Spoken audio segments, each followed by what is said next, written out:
Mr. President, earlier this week on Monday at the Library of Congress, there was a celebration, a 150-year celebration of the creation of land-grant universities.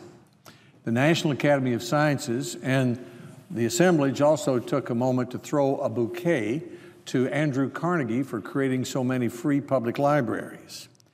So, Mr. President, I'm on the floor of the Senate today to ask this question: just what was in the water in Washington, D.C. 150 years ago, in 1862 and 1863? During the 2 years after the telegraph dispatched the Pony Express in 1861, Congress and the President enacted the Morrill Act, creating land-grant colleges, authorized the Transcontinental Railway, reducing the time for getting from New York to San Francisco from 6 months to 6 days, as well as the National Academy of Sciences. They also enacted the Homestead Act. They agreed on a conscription law with teeth, a national banking act establishing a national currency, and a new internal revenue law, and they created the Department of Agriculture. And to top it off, at the end of 1863, on December 2nd, the last section of the Statue of Freedom was put in place on the top of the Capitol Dome with a great celebration. Now, Mr. President, if I were the Republican national chairman, I might suggest that this transforming burst of governing was simply a matter of turning the government completely over to Republicans and sending home half the Democrats. By the end of the 37th Congress in 1863, Southern Democratic United States senators couldn't obstruct any of these laws because their states had seceded from the Union and they weren't allowed to vote. According to the Senate historian, that left 48 senators voting at the end of that session, 27 Republicans, 12 Democrats, and 9 unionists, oppositionists, or senators who called themselves the know-nothings. Or perhaps, Mr. President, this burst of governing came because it was of the energy of a new political party, or the brilliance of a new president, Abraham Lincoln. Or maybe it was that Congress was simply more efficient in those days. The Morrill Act that created land-grant colleges passed both the Senate and the House in the same week in June of 1862. The President signed the bill into law 2 weeks later. The National Academy of Science was introduced on February 20th, 1863. It passed the Senate and the House and was signed by the President all on the same day, March the 3rd. Back in those days, the President would oblige the Senate by traveling down Pennsylvania Avenue on the last day of the session and sit in an office out here waiting for bills to be brought to him for signature. Maybe, Mr. President, it was another condition, the absence of 24-hour media and of special interest groups and of instant communication on the internet. Or maybe it was that members of Congress had more time to think great thoughts while they were traveling to the session. It would take Senator Sam Houston 6 weeks to travel from his home in Texas to Washington, D.C. to occupy a Senate desk. No doubt it helped that there was a crisis, the Civil War. Americans have always risen to our best, it seems, in the midst of a crisis. And making the crisis worse, many thought the new president was incompetent. In January of 1863, a former Supreme Court Justice, Benjamin R. Curtis, reported, quote, general agreement on the utter incompetence of the president. He is shattered, dazed, and foolish, he said. This is from David Herbert Donald's book, Lincoln. The editor of the Cincinnati Commercial was more explicit. He wrote that President Lincoln was a, quote, awful, woeful ass. If Lincoln was not a damn fool, we could get along yet, unquote. The president, in turn, considered many of his generals incompetent. And he and Mrs. Lincoln were suffering personal crisis, grieving the death of their son, Willie. The war crisis clearly did help pass the transforming legislation in 1862 and 63. One impetus for the passage of the law creating the land-grant colleges was to provide military training. Among the first assignments for the National Academy of Sciences was to find some way to protect the hulls of the Union Navy from corrosion. General Grenville Dodge told President Lincoln that the Transcontinental Railway was a, quote, military necessity, even though Representative Justin Morrill, a visionary for some other things, said he saw no need for the railroad to go further than the silver mines in Nevada because it would be traveling through uninhabited territories. And the war caused the bickering Republicans who were remaining in Congress to pull together. The editor of the Chicago Tribune explained, quote, "If we fail, then all is lost. Union, party, cause, freedom, and the abolition of slavery. Let us first get the ship out of the breakers and then court-martial the officers if they deserve it." So, Mr. President, it helped to have a crisis. But unfortunately, the formula for passage of transforming legislation 150 years ago is not so neatly explained as a crisis, plus a brilliant president, plus a high-minded Congress, efficiently enacting big ideas developed in Washington, D.C. The real story is much more American than that. As has usually been the case, these big ideas came from outside Washington, and they took a long time in coming. And enacting them into law was also a long and messy process. Jonathan Baldwin Turner's address before the Illinois Teachers Institute in 1850 proposed the creation of an industrial university 12 years before the enactment of the Morrill Act. Representative Morrill first introduced the idea in 1857. After much struggle, it passed in 1859, but President Buchanan vetoed it. 2 years later, Morrill succeeded. And even though the obstructionist Southerners were gone, Eastern and Western Republicans argued vigorously over land grants and where the new transcontinental railroad should go. The roots of the National Academy of Sciences can be traced to a group of Cambridge scientists meeting in the 1850s, or to philosophical organizations before that, or even all the way back to Benjamin Franklin. California entrepreneurs and spectators and politicians, some were all three, were the ones who persisted in the 1850s until in 1862, the Pacific Railroad Act became law. So the formula for success for these transforming laws 150 years ago was typically American.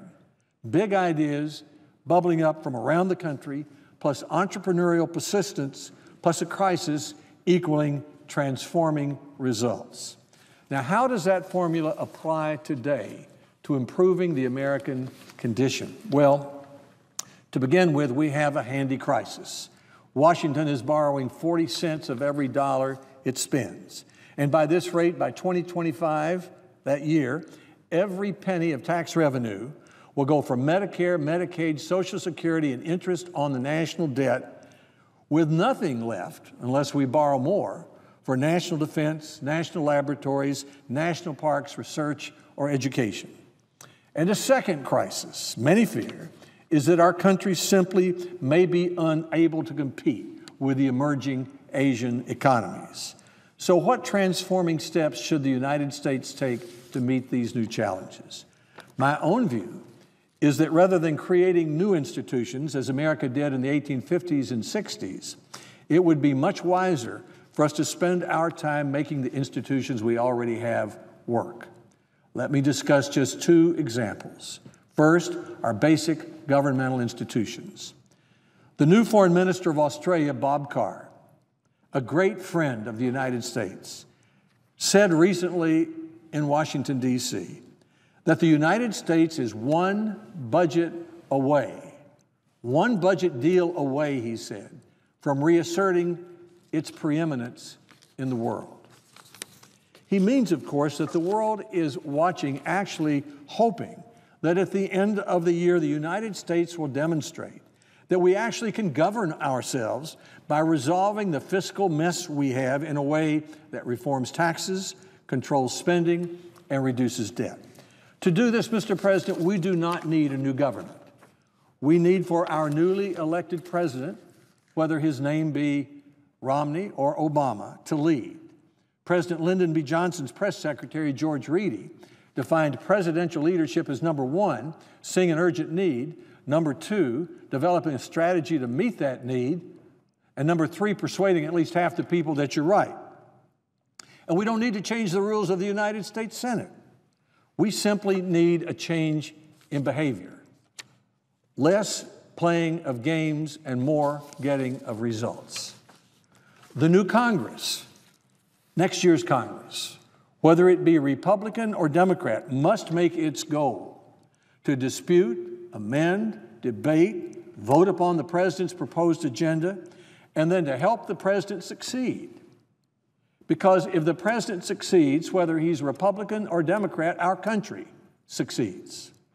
We might well remember the words of that Chicago Tribune editorial writer in 1862 who said, "Let us first get the ship out of the breakers, then court-martial the officers if they deserve it."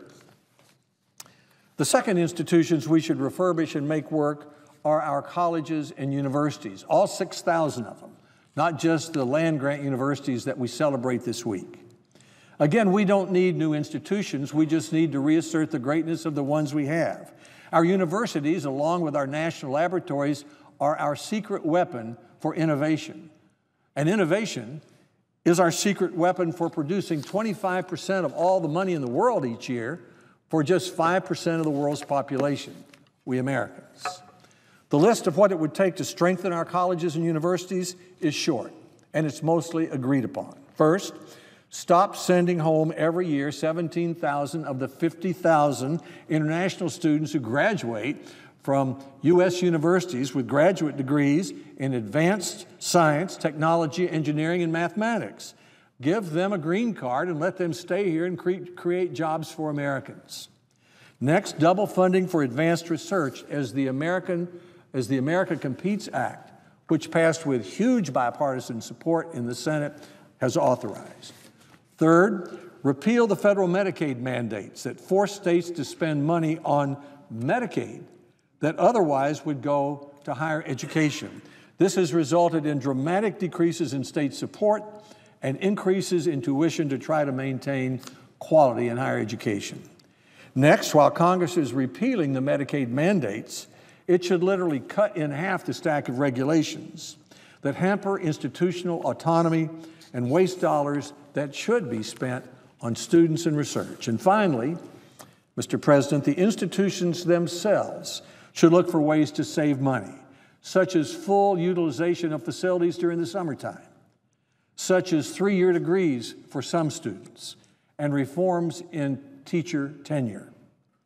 In the 1960s, Mitt Romney's father, George Romney, offered this advice to the big 3 Detroit automobile manufacturers. Mr. Romney said, quote, "Nothing is more vulnerable than entrenched success. Nothing is more vulnerable than entrenched success." The big 3 didn't pay attention, and you see what happened. It's good advice for universities today. Now, Mr. President, in conclusion, I'd like to say a word about the Carnegie libraries. My experience in life is that most ideas fail for lack of the idea, or to put it positively, that a great idea eventually carries itself into reality. Andrew Carnegie's great idea was building public libraries. All of us know of their importance.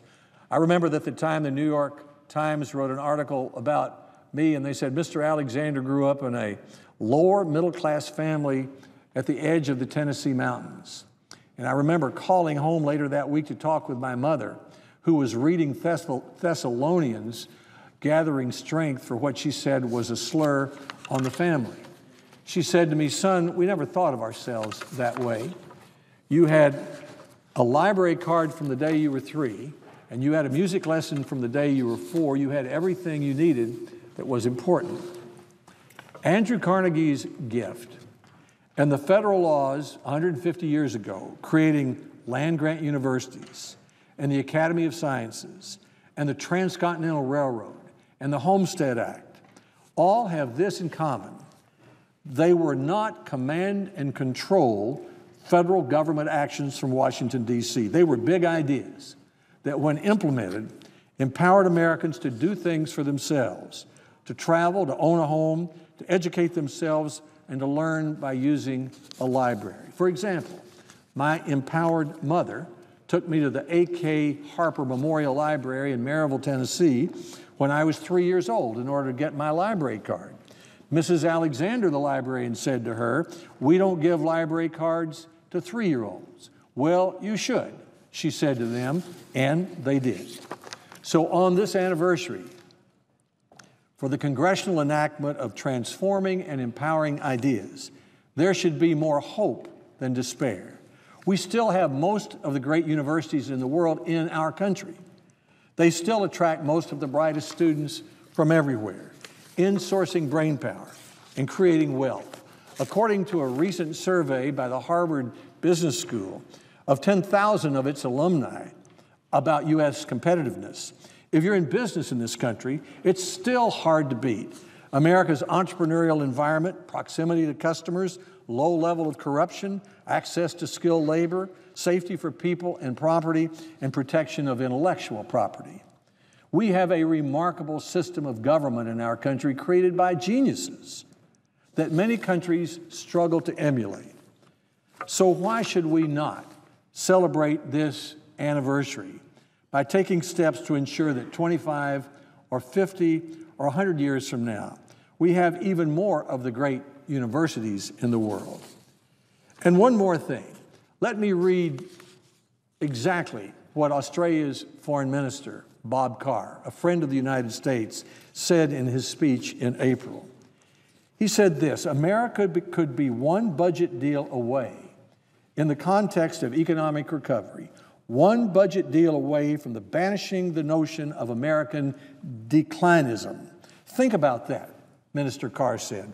One budget deal, an exercise of statesmanship up the road in the context of an economic bounce back. And all of a sudden, with energy independence crystallizing, with technological innovation, resurgence of American manufacturing, people who spoke about American decline could be revising their thesis. That is the Foreign Minister of Australia, our friend, talking to us, hoping that we get our act together at the end of the year and make that one budget deal. So, Mr. President, as we celebrate the transforming legislation of 150 years ago, why not take the advice of our friend from Australia? Why not take advantage of our opportunity at the end of this year to enact a budget that would reassert Americans' preeminence in the world? Thank you, Mr. President. I yield the floor.